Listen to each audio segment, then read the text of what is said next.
Kharge ji, Sonia Gandhi ji, Honorable CWC members, dear colleagues, I'd like to congratulate all of you on this occasion. We are getting a new headquarters.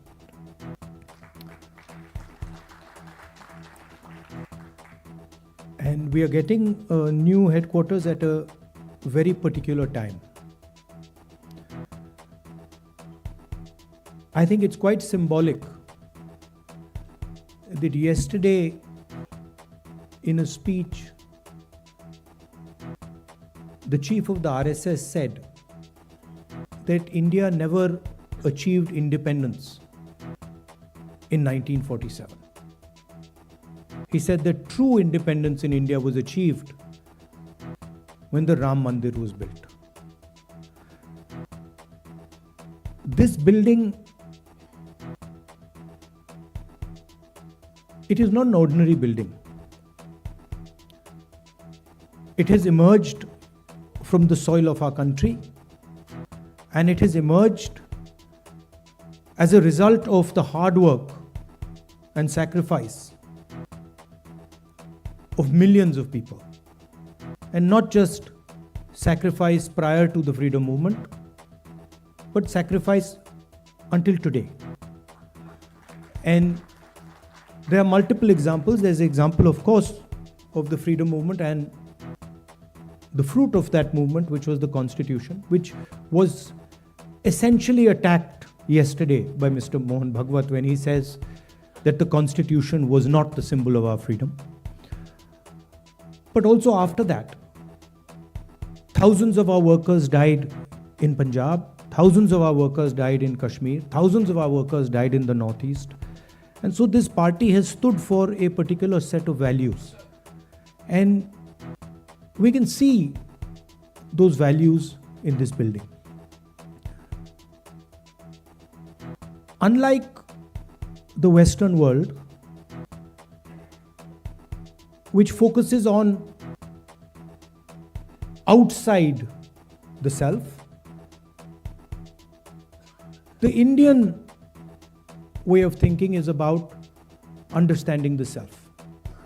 If you look at our great masters, they're all about understanding precisely who you are, where you come from, who you are, what your nature is. And that, the Bhagavad Gita is about that, Shiva is about that, Guru Nanak Ji is about that, Kabir is about that. All of them are asking the fundamental question, who are you? And this is really the fight that is taking place in India today. There are two visions of the self in India in conflict. One is our idea, the idea of the Constitution, and the other is the idea of the RSS. One idea says India is a union of states. We have, as we entered, I saw, we have all the national languages there, equally placed together. There is no superior language. There is no inferior language. There is no superior culture. There is no inferior culture. There is no superior community, no inferior community. They are all the same. That is written in the Constitution, and it is symbolized by this building.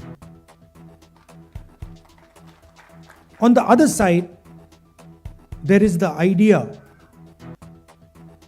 of a centralized knowledge, of a centralized understanding.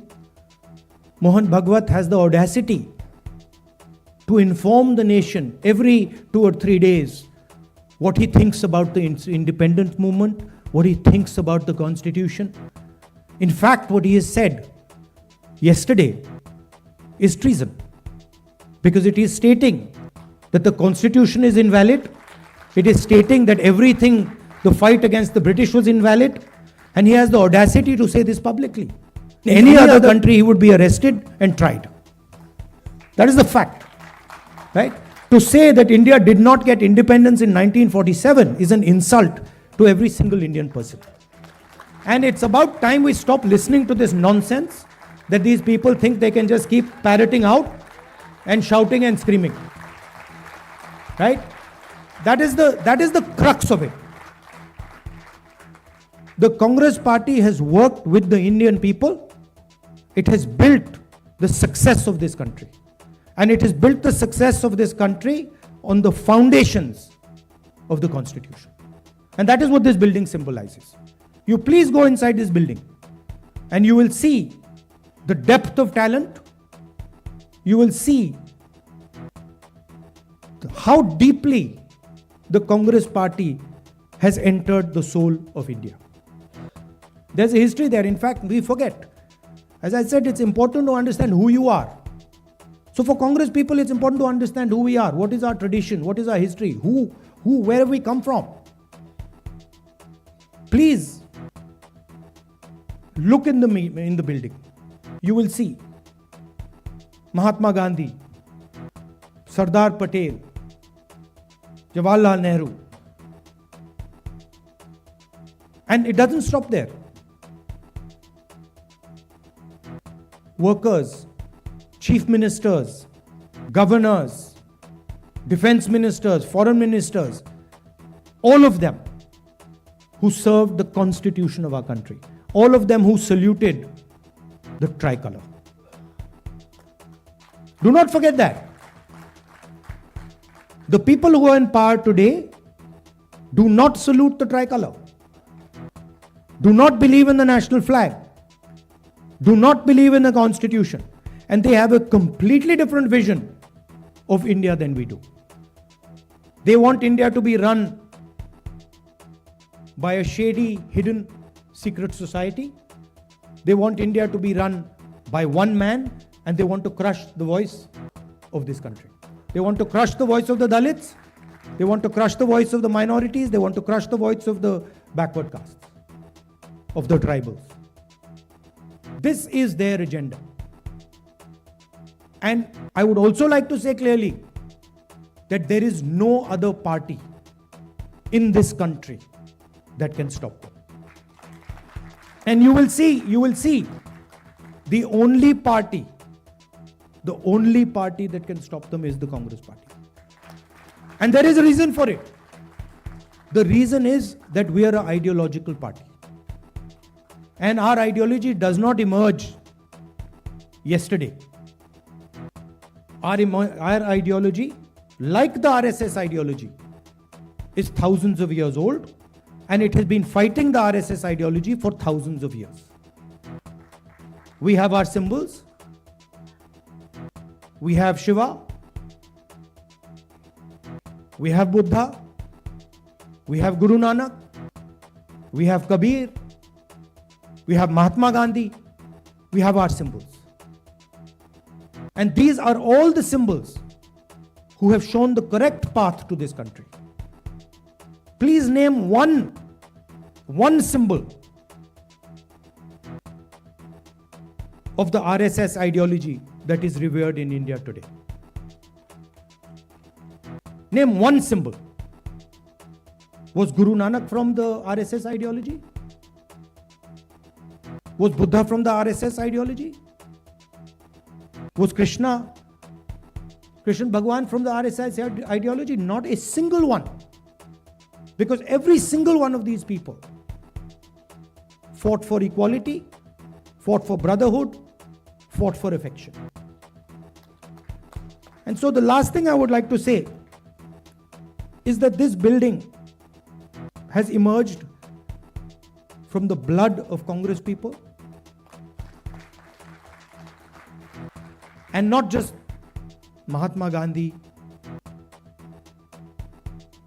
Jawaharlal Nehru, Patel ji, not just these people. It has emerged from the blood of our workers, from every single one of our leaders. That includes all of you who are today defending the idea of the Congress party. Everybody in this room is under severe assault defending the ideas of the Congress party. Sometimes we forget it.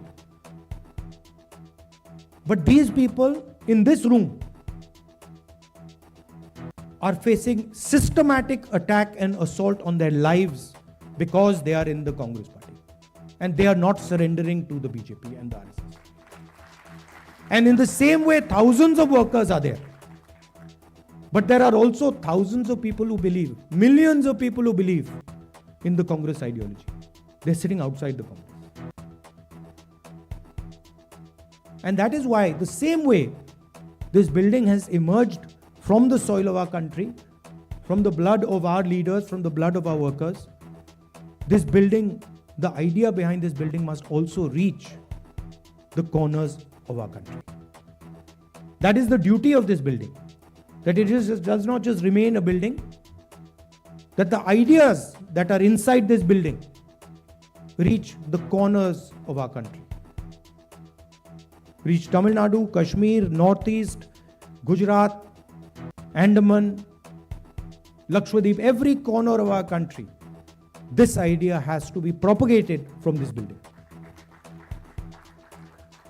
So I'd also finally like to thank all the people who've been responsible for giving us this building. The people Venugopalji mentioned, Murli Deora, Motilal Vora ji, who we all miss, Ahmed Patel ji, the others who have helped with the completion, Manish Chatra ji, Venugopal ji, Priyanka. I'd like to thank all of you. You have done a tremendous service to the Congress Party. But it is important that now we take the ideas from this building and, like leaders of the Congress have done in the past, we spread the ideas to the rest of the soil of this country. Because we are fighting a civilizational war with these people. They are every day attacking the ideas that we believe in. And only this organization, only the people in this room and the millions of workers of this organization have the courage and the capability to stop them. I'd like to say one last thing, that do not think that we are fighting a fair fight. There is no fairness in this. If you believe that we are fighting a political organization called the BJP, that we are fighting a political organization called the RSS, you have not understood what is going on. The BJP and the RSS have captured every single institution of our country. We are now fighting the BJP, the RSS, and the Indian state itself. In the last working committee meeting, I said very clearly that there is something wrong that has happened in the Maharashtra election. I said clearly that we are not comfortable with the way the Election Commission is holding elections. I said very clearly that the large number of new voters that have suddenly appeared, almost 1 crore new voters who have suddenly appeared between Lok Sabha and Vidhan Sabha in Maharashtra, is problematic. And I put a challenge clearly in front of the Election Commission. And I said clearly to the Election Commission through that meeting that it is your duty to make the voter list transparent to the opposition.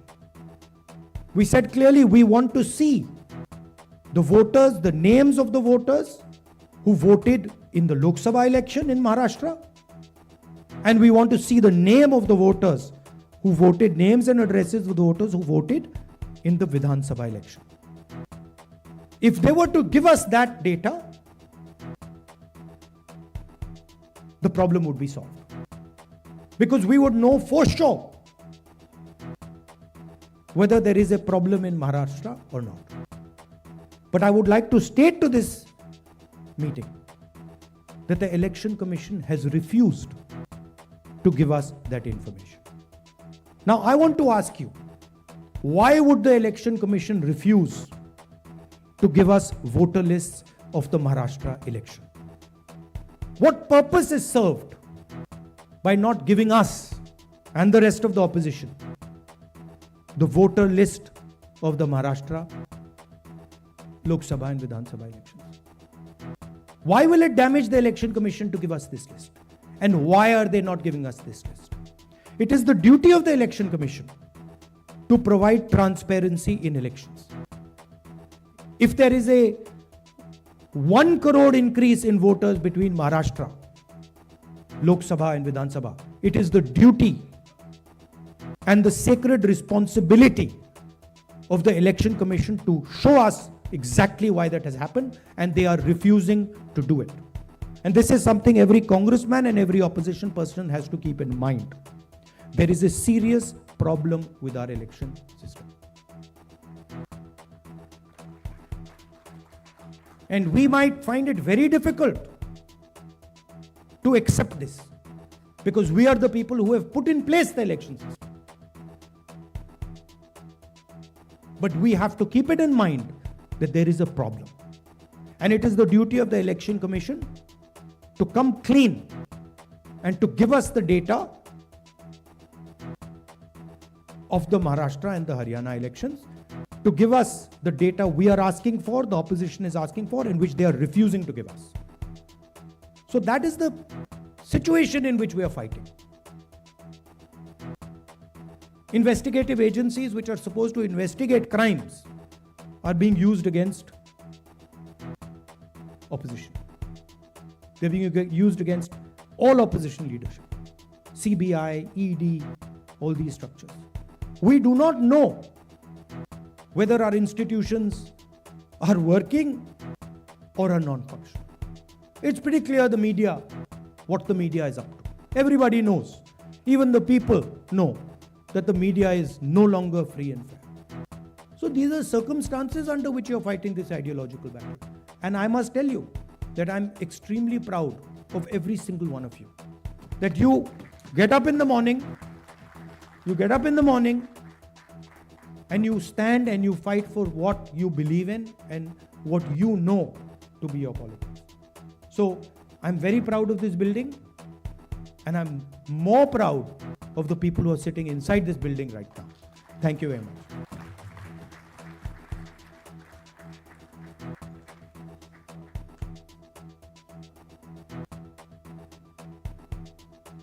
बहुत बहुत धन्यवाद राहुल जी।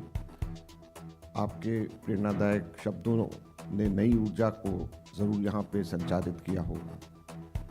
मैं अब अनुरोध करूँगा हमारे अध्यक्ष श्री मल्लिकार्जुन खड़गे जी से कि वो आएं और हम सब लोगों को संबोधित करें।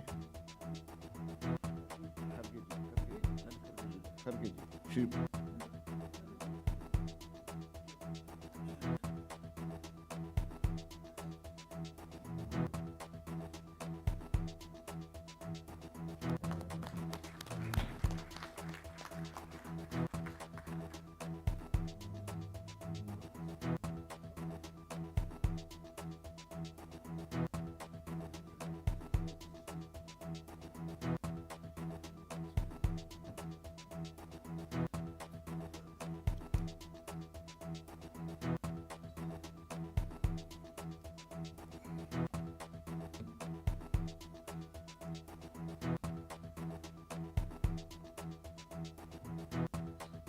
श्रीमती सोनिया गांधी जी,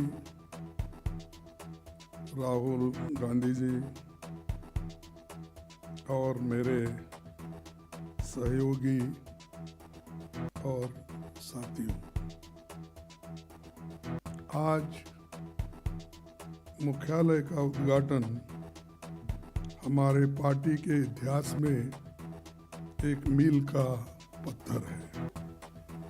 इंदिरा गांधी भवन नाम से कांग्रेस का स्थायी दफ्तर बनना हम सब के लिए बहुत गर्व की बात है।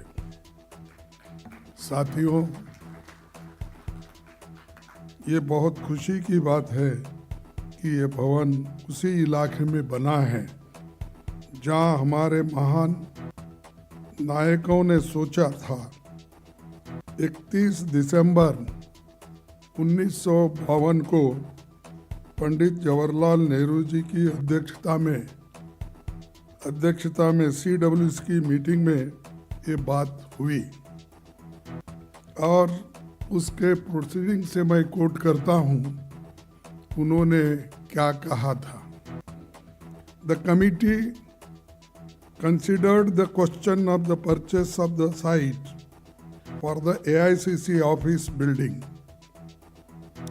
It was decided that a site for the AICC office be purchased in the Indraprastha state on the terms offered. यानी उस दिन की आवाज़ थी कि इसी एरिया में कांग्रेस ऑफिस बने और ये निर्णय उस वक्त जब जवाहरलाल नेहरू जी के घर में CWC की मीटिंग हुई उसमें ये उनका इरादा था। तो मुझे खुशी है कि नेहरू जी की ख्वाहिश आज श्रीमती सोनिया गांधी जी ने पूरी की। इस मुख्यालय का शिलान्यास 28 दिसंबर 2009 को कांग्रेस के 125वें स्थापना दिवस पर सोनिया गांधी जी के नेतृत्व में हुआ था और उनकी देखरेख में भवन निर्माण का कार्य आगे बढ़ा। इसीलिए सोनिया जी से हमने अनुरोध किया कि आप उद्घाटन करें और आप यहाँ पधारे। इसी के लिए मैं आपको बहुत बहुत धन्यवाद देता हूँ और मैं आपका आभारी हूँ। साथियों, आज़ादी की लड़ाई के सबसे कठिन मौके पर 1920 के दशक से 1947 तक कांग्रेस का मुख्यालय इलाहाबाद में स्वराज भवन था, जहाँ पर इंदिरा गांधी जी का जन्म हुआ था और इसीलिए आज हम इसको इंदिरा गांधी भवन इस नाम से रखें। आज़ादी के बाद मुख्यालय इलाहाबाद से दिल्ली आया और 1969 में जंतर मंतर रोड से निकलकर फिर राजेंद्र प्रसाद रोड पर ये रहा और 1978 से अब तक 24 अकबर रोड पर हमारी ऑफिस है। कांग्रेस मुख्यालय कभी भी केवल ईंट और पत्थरों की इमारत नहीं है। आज़ादी के आंदोलन के समय से ही हमारे प्रगतिशील विचारधारा और विचारों का केंद्र रहा है। इसीलिए मैं मानता हूँ कि कांग्रेस मुख्यालय हमारे देश के लिए एक स्कूल ऑफ डेमोक्रेसी है और इसका हम सभी लोग आदर करते हैं। पंडित नेहरू जी ने कहा था, democracy is not only political, not only economic, but something of the mind, as everything is ultimately something of the mind. These are the words Pandit Jawaharlal Nehru ji said for democracy. पहले कांग्रेस मुख्यालय से देश की स्वाधीनता की लड़ाई लड़ी गई, फिर राष्ट्र निर्माण का काम हुआ जिसके लिए गांधी जी, इंदिरा जी, राजीव जी समेत कई कांग्रेस जनों को अपनी शहादत देनी पड़ी। कई विभाजनकारी ताकतें जिनका आज़ादी की लड़ाई में कोई योगदान नहीं था, उन्होंने बाद में संविधान, तिरंगा, अशोक चक्र से लेकर समाज की प्रगति के लिए बन रहे कायदे कानून तक का विरोध किया। और जैसा कि अभी राहुल गांधी जी ने बात कही, जो लोग आज़ादी से वास्ता नहीं था या उसके लिए लड़े नहीं थे, ऐसे लोग क्या बात कर रहे हैं, आपको मालूम है, आज ही मैं पेपर में पढ़ा कि जो आरएसएस के मुख्य है भागवत, उन्होंने अपना मुंह खोला और ये कहा कि रियल आज़ादी मिली जब राम मंदिर बना और उसका उद्घाटन किया। तो सहज है कि मोदी और उन्होंने मिल के उसका उद्घाटन किए थे, इसलिए मोदी जी को आज़ादी मिली वो 2014 में, वो समझते हैं, क्योंकि 2014 में वो प्राइम मिनिस्टर बने। और आरएसएस के लोग ये समझते हैं कि जब राम मंदिर बना वही आज़ादी का दिन। ये शर्म की बात है कि हमारे को आज़ादी मिली, आपको मालूम है, सबको मालूम है, 1947 में, और मुझे आज़ादी मिली 1948 में हैदराबाद में। तो आज़ादी मिलने के बाद भी अभी उसको वो स्वीकार नहीं कर रहे, तो इसका मतलब ये है क्योंकि उनको कोई दर्द नहीं, कभी लड़े नहीं, कभी जेल में नहीं गए, इसीलिए वो उनको याद नहीं रहता। हमको याद इसलिए है कि हमारे लोग आज़ादी के लिए मरे हैं, आज़ादी के लिए ठोकरें खाए हैं, घर छोड़े हैं, इसीलिए हमको याद है, उनको याद नहीं है।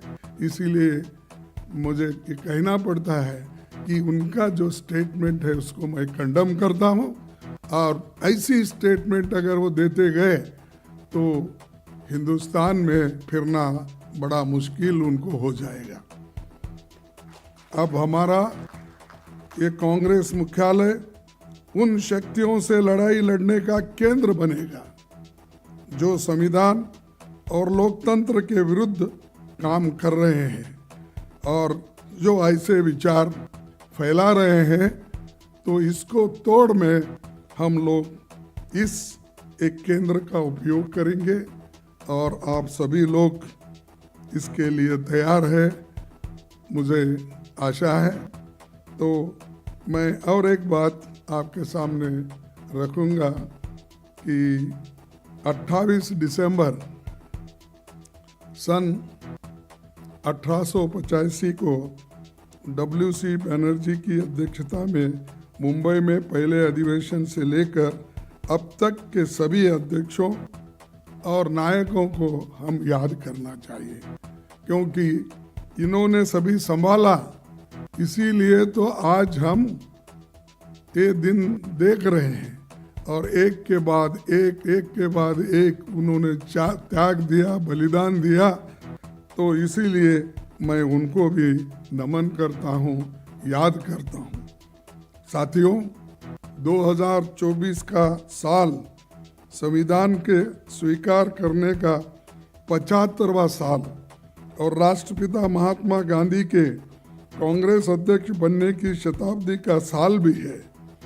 गांधी जी ने कांग्रेस अध्यक्ष रहते आम आदमी, महिलाओं, किसानों, मजदूरों से लेकर देश के हर वर्ग से कांग्रेस से जोड़ा।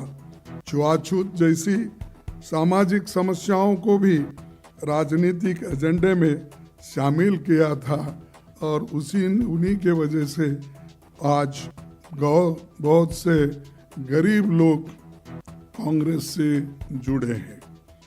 आज़ादी के आंदोलन के कई अहम पड़ाव में कांग्रेस के नेतृत्व में आंदोलन चले, इतिहास इसका गवाह है।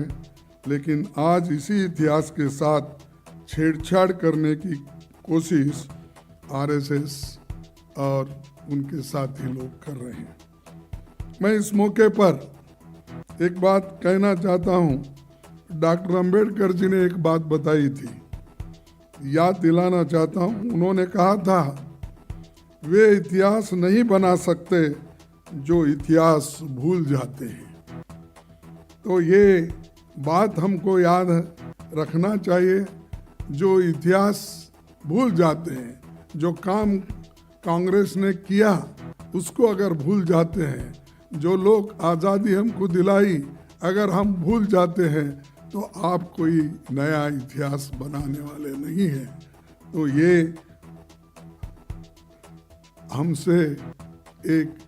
हमने ये बात इसलिए कह रहे हैं कि आज की जो पार्टियां हैं वो सिर्फ कांग्रेस को गालियां देने में ही अपना समय बिता रहे हैं। देश के लिए कुछ काम उन्होंने नहीं किया, सिर्फ प्रचार एक ही काम है। इसीलिए उनको भी हम ये कहना चाहते हैं। अपने कांग्रेस के साथियों को कहना चाहता हूँ कि हमें इतिहास याद रखना है और लोगों को भी याद दिलाते रहना है। साथियों, विचारों की ताकत पर कांग्रेस कायम है। दादा भाई नौरोजी, महात्मा गांधी जी, सरोजिनी नायडू, सरदार पटेल, नेहरू जी, मौलाना आज़ाद, नेताजी सुभाष चंद्र बोस, राजेंद्र बाबू समेत सभी प्रमुख राष्ट्र नायक हमारी विरासत है। कांग्रेस की सत्ता के दौरान देश की तस्वीर बदलने वाले कई ऐतिहासिक काम हुए हैं। पंडित जवाहरलाल नेहरू के नेतृत्व में हुए प्रयासों से ही भारत दुनिया का सबसे बड़ा लोकतंत्र बना और अंबेडकर के नेतृत्व में दुनिया का सबसे बेहतरीन संविधान बना। शास्त्री जी के नेतृत्व में जो जय जवान जय किसान का नारा और जवानों और किसानों के लिए बहुत कुछ उन्होंने काम किया। पहली महिला प्रधानमंत्री इंदिरा जी के नाम पर बना ये भवन मातृ शक्ति का प्रतीक है और ये हमेशा हम सभी के लिए प्रेरणा का केंद्र बना रहेगा। उनके कार्यकाल में 10 सूत्री योजना के तहत बैंकों और बीमा कंपनियों का राष्ट्रीयकरण, लैंड रिफॉर्म्स, रिवेपर्स खत्म करने का काम और हरित क्रांति, श्वेत क्रांति उन्होंने लाई और 20 सूत्री कार्यक्रम के तहत गरीबों और कमजोर तबकों के लिए साहसिक काम उन्होंने किया। पाकिस्तान को शिकस्त देकर बांग्लादेश को इंदिरा जी ने आज़ाद कराया और मुझे गर्व है कि 1969 में इंदिरा जी के ज़माने में मैं ब्लॉक कांग्रेस कमेटी का अध्यक्ष बना था और 2022 में मुझे अपना राष्ट्रीय अध्यक्ष आपने चुना। तो 69 से लेकर लगातार कांग्रेस पार्टी में मुझे सेवा करने का मौका मिला और आपने जो मुझे अध्यक्ष चुना 2022 में, कि इसका मैं बहुत ही आभारी हूँ और किसी भी शब्द में अगर मैं कहूँगा वो कम गिर जाएंगे शब्द, लेकिन इतना बड़ा एक हम पर आप सभी लोगों ने जो एक आशीर्वाद किया, इसीलिए आज हम आपके आइडियोलॉजी पे, हमारे आइडियोलॉजी पे हम डटे रहते हैं, डटे रहेंगे, चाहे वो कोई भी हो, प्रधानमंत्री हो, आरएसएस के मुखिया हो, होम मिनिस्टर हो। आज जो कांग्रेस के वर्कर को सता रहे हैं और वो अपनी बात कहने का काम कर रहे हैं और यहाँ तक कि जो लोग उनके बगल में बैठते थे उनकी टीका भी शाह अपने अनेक जगह पे बात करते हैं। एक तरफ उन लोगों की तारीफ भी करते हैं, दूसरे तरफ उनको टोकते भी हैं। तो आज वो लोग भी परेशान है, भाई हमने इनसे तो गले लगा लिया, इन्होंने तो हमको दूर किया। लेकिन आज ऐसा समय है कि हम जो किए हैं उसको लोगों को याद दिलाना ज़रूरी है। और राजीव जी के समय संचार और सूचना क्रांति, ऑटोमोबाइल क्रांति, ग्रास रूट्स लेवल डेमोक्रेसी के लिए पंचायती राज और 18 साल की उम्र में वोटिंग के अधिकार जैसे ऐतिहासिक काम हुए। ये सब काम हमारे युवाओं को हम बताने की ज़रूरत है। आज जितने भी जो इंजीनियरिंग में इतना कंपटीशन है, कंप्यूटर इंजीनियरिंग के लिए और कंप्यूटर से जुड़े हुए सभी कोर्सेस के लिए, वो अगर किसी की देन है तो वो राजीव गांधी जी की देन है। हमको ये याद रखना चाहिए। पीवी नरसिंह राव जी के कार्यकाल में लिबरलाइजेशन, इकोनॉमिक रिफॉर्म्स के द्वारा देश को नई दिशा मिली। डॉक्टर मनमोहन सिंह जी की सरकार में RTI, RTE, food security, MNREGA, forest rights और भूमि अधिग्रहण कानून बना। वो सामाजिक सुरक्षा के लिए कई काम हुए जिससे जनता की ताकत बढ़ी। मैं यहाँ डॉक्टर मनमोहन सिंह जी के ऐतिहासिक योगदान को याद करते हुए उनको श्रद्धांजलि देता हूँ और घोषणा करता हूँ कि इस नए मुख्यालय में जो पुस्तकालय है उसका नाम डॉक्टर मनमोहन सिंह लाइब्रेरी होगा। तो हमने बहुत बड़ी लाइब्रेरी बनाई है। उस लाइब्रेरी का नाम मनमोहन सिंह जी के नाम पे रखना है। इसके लिए सबकी सहमति है, ऐसा मैं अपना ये करूँगा। तो ये सूचना भी मुझे हमारी नेता श्रीमती सोनिया गांधी जी ने दी कि ये करना ठीक होगा। तो इसीलिए कि जो लोग हमसे जुड़े हैं उन सब का सम्मान हम हमेशा करते रहे हैं और आज भी करेंगे। डॉक्टर मनमोहन सिंह जी के जाने के बाद उनकी अहमियत सभी समझ रहे हैं। He had once said that history would be kinder to him. I would like to assure Dr. Saab that history is indeed very kind to you. उन्होंने जो कहा था उससे भी ज़्यादा आज लोग हिंदुस्तान, देश के बाहर सभी लोग प्रशंसा उनको कर रही है। इसीलिए मैं खास करके श्रीमती सोनिया गांधी जी को धन्यवाद देता हूँ। जब कभी आप कोई किसी चीज़ को हाथ लगाते हैं तो वो सोना बन जाता है और सोना बन जाता है और देश के लिए भी वो उसका फायदा होता है। मैं ये नहीं कर रहा हूँ आपको खुश करने के लिए, नाउनो नहीं है। तो मैं इसलिए कह रहा हूँ कि आपने सोच के उस वक्त जो कदम उठाए उसका फायदा सारे देश को हो गया। और आज जब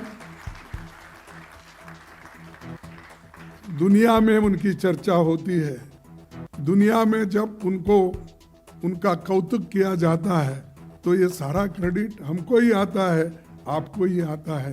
ये आपके लिए मैं ये नहीं कह रहा हूँ कि हमारे लिए गर्व की बात है कि आपने ऐसे व्यक्ति को चुना जिसने सारे देश को और विदेश में अपना नाम फैलाया। कांग्रेस ने 140 सालों में कई उतार चढ़ाव के पल देखे, लेकिन कभी धैर्य नहीं खोया। हमारे नेताओं ने हमें सिखाया है कि प्रचंड जीत हो तो घमंड नहीं करना, पराजय हो तो मायूस नहीं होना है। तो जनता के बीच हमें लगातार संपर्क बनाकर एकता और अनुशासन के साथ उनके संघर्ष में भागीदार बनकर समाधान निकालना है। हम पर उनका विश्वास इसमें और भी बढ़ेगा। राहुल जी के नेतृत्व में भारत जोड़ो यात्रा और भारत जोड़ो न्याय यात्रा को सब ने देखा है। उनकी मेहनत और त्याग के बल पर इससे अभूतपूर्व सफलता मिली। संविधान की रक्षा, जातिगत जनगणना, महंगाई, बेरोजगारी और भ्रष्टाचार से लेकर सभी बुनियादी मसलों पर पूरे देश में इसने नई ऊर्जा पैदा की और जनता में जागृति आई। इसी का नतीजा ये रहा कि लोकसभा चुनाव के बाद संविधान विरोधी ताकतें भी अब संविधान की बात करने लगी है। हमें भरोसा है कि पार्टी का नया मुख्यालय कांग्रेस को एक नई ऊर्जा देगा। जनता के हकूक के लिए लड़ते हुए हम कामयाबी देंगे। अंत में मैं उन सभी साथियों, खास तौर पर स्वर्गीय मोतीलाल वोरा जी, अहमद पटेल जी, इनको याद करना चाहता हूँ, जिन्होंने इस भवन के निर्माण में विशेष भूमिका वो बनाए। प्रियंका जी का विशेष धन्यवाद। उन्होंने इस भवन को अंतिम आकार देने में महत्वपूर्ण योगदान दिया और इन सब के प्रयासों का ये नतीजा है। और मैं पहली बार इस ऑफिस में आया हूँ।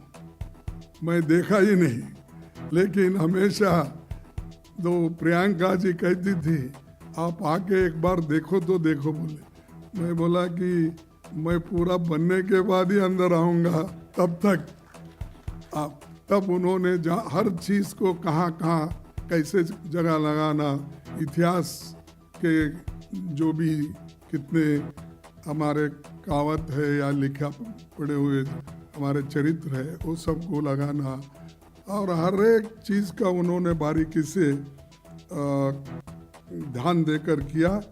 और मैं ये भी धन्यवाद देना चाहता हूँ उनके साथ जो जुड़े हुए लोग हैं, जो काम किए हैं और उनके साथ रह के उनके इंस्ट्रक्शन को बोले सूचना को जिन्होंने इम्प्लीमेंट किया, उन सभी को मैं धन्यवाद देता हूँ। और मनीष चतरथ और उनके साथी लोग भी ये जो बनाने में वो अपना सहकार दिए, उसके साथ मैं उनको भी धन्यवाद दूंगा जो L&T कंस्ट्रक्शन है, क्योंकि थोड़ा बाकी भी देना है भी थोड़ा, इसीलिए तो मैं L&T कंस्ट्रक्शंस, आर्किटेक्ट और निर्माण में लगे सभी श्रमिक भाई बहनों का भी धन्यवाद करता हूँ, क्योंकि लेकिन उनका तो मैं ये कंपनी का तो धन्यवाद करता हूँ, लेकिन कंपनी के CEO ने एक बात बताई कि 90 आवर्स काम करना चाहिए, ये इसका नहीं मानता मैं। ऐसे लोग भी हैं जो 90 घंटे काम करता है। अरे मजदूर 8 घंटे में काम करता है तो थक जाता है। इसीलिए पंडित जवाहरलाल नेहरू जी और डॉक्टर अंबेडकर ने ये फैक्ट्री एक्ट बनाते वक्त उन्होंने कहा था कि 8 घंटे से ज़्यादा नहीं, और उसके बाद कोई 9 घंटे बोले, लेकिन इन्हों तो एकदम 12 घंटे 14 घंटे बोल रहे हैं।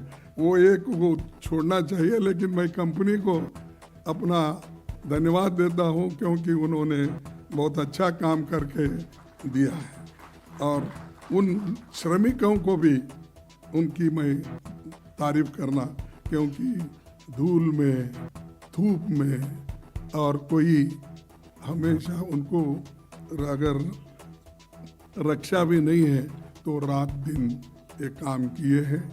चाहे कोई भी हो, उन सबको मैं धन्यवाद देता हूँ। यहाँ पर देश भर का नेतृत्व, खासकर PCC प्रेसिडेंट्स और CLP लीडर्स मौजूद है। मैं इस मौके पर ये भी अपील करना चाहूँगा कि हमारा राष्ट्रीय मुख्यालय तो इतना शानदार बन गया है, लेकिन हमें चाहिए कि कांग्रेस पार्टी का अपना भवन हर राज्य, मैं आपसे अपील कर रहा हूँ तो कि हमारा राष्ट्रीय मुख्यालय तो इतना शानदार बन गया है, लेकिन हमें चाहिए कि कांग्रेस पार्टी का अपना भवन हर राज्य, हर जिले और हर ब्लॉक में बने। इससे संगठन को बहुत ताकत मिलेगी। ये मेरा अपील आपसे है।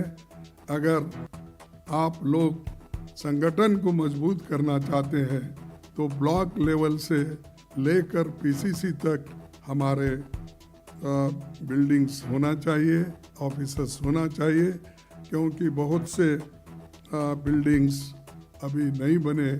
और एक आपको याद दिलाना चाहता हूँ, एक सुप्रीम कोर्ट का जजमेंट है तो 1969 के पहले जो प्रॉपर्टी कांग्रेस की थी, इंदिरा गांधी के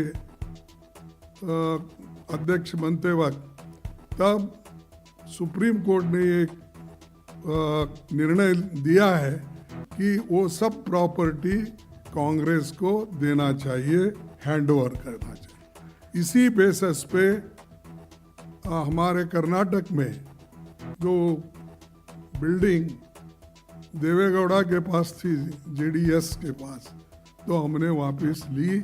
हमारे वहाँ के सभी नेता लोग कोशिश किए और उसके बाद आज लाखों की प्रॉपर्टी है। तो इसीलिए मैं आपसे अपील करता हूँ, जहाँ भी पुराने 1969 से पहले जो प्रॉपर्टी कांग्रेस के नाम से थी, उसको आप कानूनी कार्रवाई करके अपने पास लीजिए, वो एक है। और दूसरा, जहाँ नहीं है, आप कृपया बिल्डिंग बंद कर आप एक खुशी कांग्रेस पार्टी को दीजिए। इतना कहते हुए मैं आपको फिर एक बार धन्यवाद देता हूँ और आपको बहुत बहुत शुक्रिया, और जय हिंद और जय कांग्रेस।